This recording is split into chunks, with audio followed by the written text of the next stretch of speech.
मैं Akhilesh Maurya TD24 news से। इस वक्त हम मौजूद हैं गाजीपुर ज़िले के मरदह ब्लॉक के गोविंदपुर किरत मठिया गांव में, जहां पर आइए देखते हैं यहां ऐसे ऐसे गरीबों की हालत जिन्हें देखने के बाद महसूस होता है वास्तविक भारत के ग्रामीण स्थिति का अंदाज़ा, जिसे हम जान पाते हैं कि आज भी भारत में जो गांव स्तरीय लोग हैं, जो गांव में रहते हैं, गांव के गलियों में रहते हैं, मोहल्लों में रहते हैं, उनकी वास्तविक स्थिति आज भी क्या है। इसे देखने के बाद फेल हो जाते हैं वे सारे सरकार के दावे जिसमें कहा गया है कि हमारा देश बदल रहा है, विकास कर रहा है। ये सारे के सारे दावे इन स्थितियों को देखने के बाद फेल हो जाते हैं। ऐसे ऐसे लोग यहाँ मौजूद हैं जिन्हें आज तक न तो आवास मिला, न शौचालय मिला, यहाँ तक कि विकलांग स्थिति में रह रहे ये लोग काफ़ी गरीबी और जलालत झेलने के लिए मजबूर हैं। आइए जानते हैं इनके बारे में, देखते हैं। ये देख पा रहे हैं हम सामने ठीक कि ये नवमी विश्वकर्मा यहाँ के रहने वाले, गोविंदपुर गिरत गांव के रहने वाले नवमी विश्वकर्मा जी के घर पर हम लोग मौजूद हैं, जो इनका मकान है। ऐसा हम देख पा रहे हैं, ये इनका मकान है और इसी के साथ ये मिला हुआ हमारे प्रधानमंत्री महोदय के द्वारा स्वच्छ भारत मिशन के तहत मिला हुआ ये शौचालय है। आइए देखते हैं शौचालय की खस्ता हाल को, क्या स्थिति बन चुकी है इस शौचालय के खस्ता हाल की, जो प्रधानमंत्री वो देख पा रहे हैं कैसे ऊपर की छत नहीं है, टाटी लगा करके ऊपर और इससे छत बनाई गई है। ये पर्दा लटका हुआ है जिसमें कि ये परिवार अपना जो है निवृत्त होने का जो है मजबूरी में प्रयास करता है, निवृत्त होने के लिए मजबूर है। ये स्थिति है यहाँ के शौचालय की। और इसके बाद ये हम देख पा रहे हैं कि किस तरह से झोपड़ियों में यहाँ के लोग और ये नवमी विश्वकर्मा जी का परिवार किस तरह से रहने के लिए मजबूर है।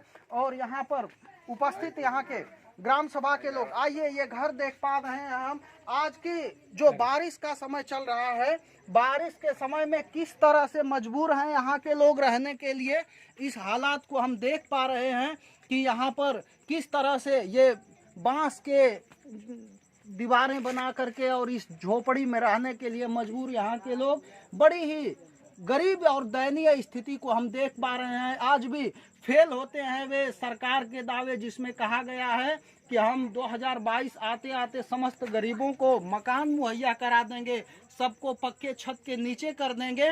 ये दावे पूरी तरह से फेल होते नजर आ रहे हैं।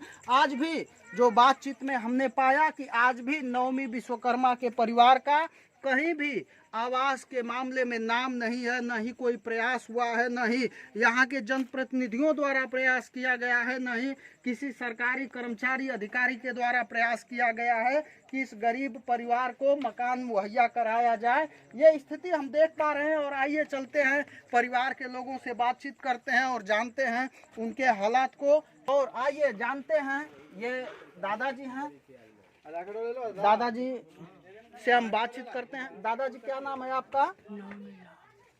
कितनी उम्र होगी आपकी? आपका ये मकान है, यही मकान है, आप यहीं रहते हैं? आपको आवास आज तक कोई देने के लिए नहीं आया? प्रधान से आप कहे थे? आवास आपको नहीं मिला? और आपके बच्चे? अच्छा, विकलांग बच्चे हैं तीनों आपके? तो इस तरह से हम देख पा रहे हैं कि किस तरह से नवमी विश्वकर्मा जी 85 वर्ष की उम्र में किस तरह से गरीबी और जलालत को झेलते हुए इनका मकान है। देख पा रहे हैं किस तरह की झोपड़ी में रहने के लिए, छोटी सी झोपड़ी में रहने के लिए मजबूर है ये। और आइए जानते हैं इनके मकान को, हम देख पा रहे हैं कैमरे के द्वारा किस तरह से। और ये जो है इनके विकलांग बच्चे की ट्राईसाइकिल है। और इस तरह से इनके 3 बच्चे हैं, जो तीनों बच्चे विकलांग हैं। और आइए हम उन्हें, ये जहां हम मौजूद हैं नवमी विश्वकर्मा जी के बेटे हैं। आपका क्या नाम है? वीरेंद्र विश्वकर्मा। आप विकलांग हैं जी? अच्छा, और ये आपका मकान है? जी, हमें यही मकान है।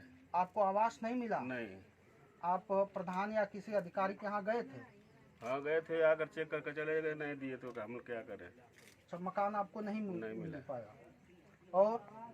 और आपके बच्चे वगैरह? बच्चे 2 लड़के 2 लड़कियां हैं पढ़ते हैं? जी, सरकारी स्कूल में। अच्छा अच्छा, हाँ।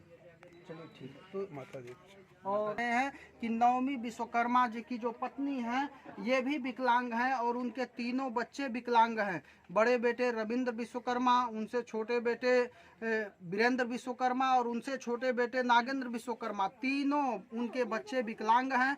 उनके घर की हालात को हम देख पाए। ये उनकी पत्नी है माता जी जो ये भी विकलांग हैं। माता जी ये आपका यही मकान है? हाँ यही मकान है। और इसी में आप लोग रहते हैं? हाँ यही में रही ना भैया, रात भर चूहे बैठी ना इस बारिश के मौसम में काफी कष्ट होता है। बहुत होला जब बैठी ना कूद बढ़ना बिछना कूद भी चला। जैसा हम देख पा रहे हैं गरीब की हालत को बातचीत करके हम महसूस कर सकते हैं कि किस तरह से बारिश के मौसम में पूरा का पूरा इनका जो ये छप्पर है ये टपकता रहता है और किस तरह से रात में ये लोग यहाँ पर रहने के लिए मजबूर होते हैं। तो इस तरह से ये हम जान पा रहे हैं कि ये वास्तव में भारत के गांव की वास्तविक ये स्थिति है, जहां पर विकास की बात कही जाती है, जहां देश बदलने की बात कही जाती है, जहां पर हम मेक इन इंडिया की बात करते हैं और जहां सरकार के बड़े बड़े दावे होते हैं, वहीं हम देख पा रहे हैं कि क्या स्थितियां हैं यहाँ के रहने वाले गांव गली मोहल्ले के रहने वाले गरीब लोगों का, जो आज भी किन दयनीय स्थितियों में रहने के लिए मजबूर हैं। इनका ये परिवार है, परिवार गांव का रहने वाला किसान परिवार है, गौपालक भी है, यहाँ गायें बंधी हुई हैं, इसी में ये लोग इन गायों को भी रखते हैं और इनका भरण पोषण ऐसी अपनी स्थिति में करते हैं। और इसी के साथ जो है आइए हम आगे बढ़ते हैं और देखते हैं। इसी के साथ हम यहाँ के क्षेत्र पंचायत सदस्य जो यहाँ के जनप्रतिनिधि हैं संतोष जी, इनसे हम बातचीत करते हैं और जानते हैं कि ये क्षेत्र पंचायत सदस्य हैं, यहाँ के जनप्रतिनिधि हैं, यहाँ के लोगों ने ही चुन करके अपने गांव गली मोहल्ले के विकास के लिए भेजा है। तो किस तरह का प्रयास इनका अपने गांव गली मोहल्ले के लिए, अपने गांव के गरीबों के लिए चल रहा है, इनसे बातचीत करके हम जानते हैं। आपका परिचय? सबसे पहले प्रणाम, संतोष राजवार, गोविंदपुर मठिया। अच्छा कीरत। मैं यही चाहूँगा कि सबसे पहले मेरे जितने भी गांव के माता पिता जितने भी तुल्य हैं, गरीब हैं, उनके लिए जो भी सुविधाएं आए हम उनके यहाँ तक पहुँचाने का काम करें। और वृद्धा पेंशन, विधवा पेंशन और विकलांग पेंशन बनवाने का हम कार्य कर रहे हैं। और जो भी गाँव की समस्या, जो रोड है, नाली है, दैनिक स्थिति, जिनके भी दैनिक स्थिति खराब है, सबकी समस्या में हर जगह वीडियो ब्लॉग पर और अपने मतलब जो भी ऊपर के लोग हैं उनके तक पहुंचाने का मैं काम कर रहा हूं। और जैसा हम लोग आए हैं और नवमी विश्वकर्मा जी की यहाँ हालत देखे हैं और उनके तीनों बच्चे विकलांग हैं, काफ़ी दयनीय स्थिति है।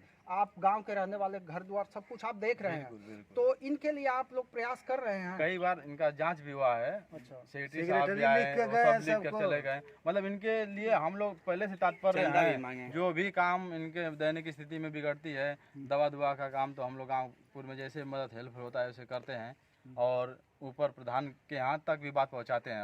अब इसके बाद आप लोग आइए गए हैं तो ऊपर और बात जैसे जाएगी। आज तक इनको आवास नहीं मिल पाया, इसके लिए जो प्रयास आप लोगों ने किया किस तरह का कि अब तक इन्हें आवास नहीं मिल पाया, इसमें कहाँ से चूक होती रही? अब हम लोग पहले क्षेत्र में पंचायत नहीं थे और नई जानकारी थी इसके बारे में। अब हमें जानकारी हुआ है तो हम चल रहे हैं और प्रधान से ऊपर तक भी बात पहुंचा रहे हैं। अच्छा, आप प्रयास कर रहे हैं? प्रयास जैसा हम देख पाए हैं अभी क्षेत्र पंचायत सदस्य संतोष जी हैं, संतोष राजभर जी से बातचीत करके, परिवार इतना गरीब है कि कभी अगर किसी की तबीयत खराब होती है तो यही गांव के लोग चंदा इकट्ठा करके दवा कराते हैं, या कोई ऐसी मुसीबत आती है या कोई ऐसी ज़रूरत आती है तो परिवार के पास इतने भी पैसे नहीं होते हैं कि वो अपनी ज़रूरत या अपनी मुसीबत को निपट सकें। गांव के लोग सहयोग करके, चंदा इकट्ठा करके इनका सहयोग करते हैं। तो हम अनुमान लगा सकते हैं कि फिर ये कैसे, किस तरह से अपना घर बनाएंगे, किस तरह से बच्चों को पढ़ाएंगे। ऐसी स्थिति के लिए यह ज़रूरी है कि जो हमारी सरकारें हैं, जो हमारे जनप्रतिनिधि हैं, जो हमारे कर्मचारी अधिकारी हैं, निश्चित रूप से इनका ख्याल करें और इनके लिए उचित व्यवस्था मुहैया कराने का प्रयास करें। ऐसा हम अपने चैनल के माध्यम से प्रयास करेंगे। इसी के साथ और आगे बढ़ते